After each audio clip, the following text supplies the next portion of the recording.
I kind of want to jump back to your personal life because I just think, first of all, you're cool. And I'm like, how did I live the life like you? You should put your sunglasses on.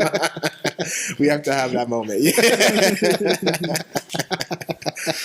So you've done so much stuff in your life and you have like navigated through all of these kinds of different spaces. And I know it's easy to sort of, when you look back, you can paint the story and say, oh, it was that, and this connection. But I'm wondering, if you could look back at yourself at that moment in 1999 and you sort of look forward now, like, what were your guiding principles that kind of like kept you able to like withstand these roller coaster rides and sort of move between, life in a corporate setting and life in a startup and then back and forth and, in different parts of the world, different people, like what kind of principles do you live by that allow you to do that? So first of all, thank you. Wonderful compliment. Thank you. But it also tells you that I'm pretty old, and me too.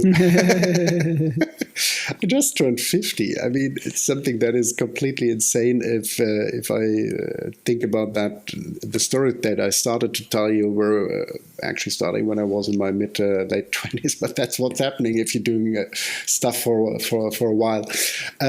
No, I mean. I think everyone has his own recipe or has his own rules for that. But I think one thing that is extremely substantial for me is a mixture of a very stable relationship and family that keeps you balanced also in very difficult times. And I can tell you, if you're running startups, not only if you're running startups, also other people have difficult situations, but you have a lot of sleepless nights. And if you then have a partner who says, hey, you will get through this and you will get it over, you will find a way, you will find a solution, etc.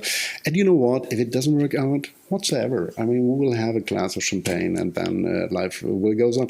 That helps a lot, of course, right? Because it's something that it's very important. The other thing is that I built out a couple of principles for me over the years where I say, okay, I really try not to work on weekends. I mean, my wife would say differently. I think I almost don't work on the weekends.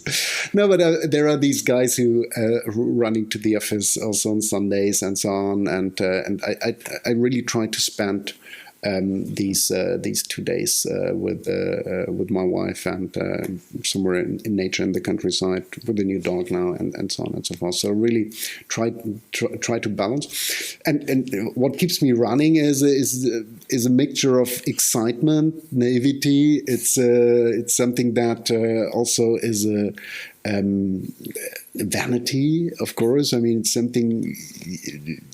If you're a stage guy, you need a stage. Thanks for the camera.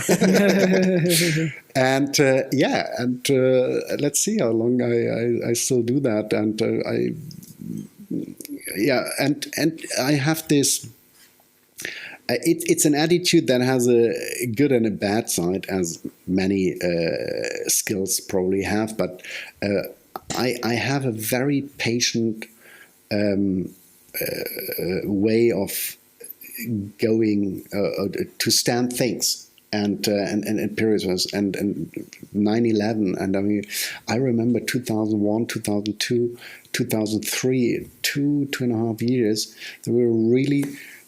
We were 10 guys in the office. We were 40 before we downsized the company, and somehow we moved, but there was no big excitement. I mean, there was no success, and that is something that, of course, if you more into the alpha animal type of success direction, and I did decathlon when I was younger, so it's this: you want to win, you want to run, and so on. And if this is not coming, but somehow I learned to stand this. But on the other side, I'm completely impatient when I work in corporates if things don't move, right?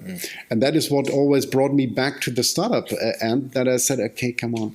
I spent now 1 year on the same topic. I spent these enormous budgets that corporates spend for stupid things, and say, okay, I have 40 people here in the room, and we had this agreement 6 months ago that we do this decision and nothing has happened.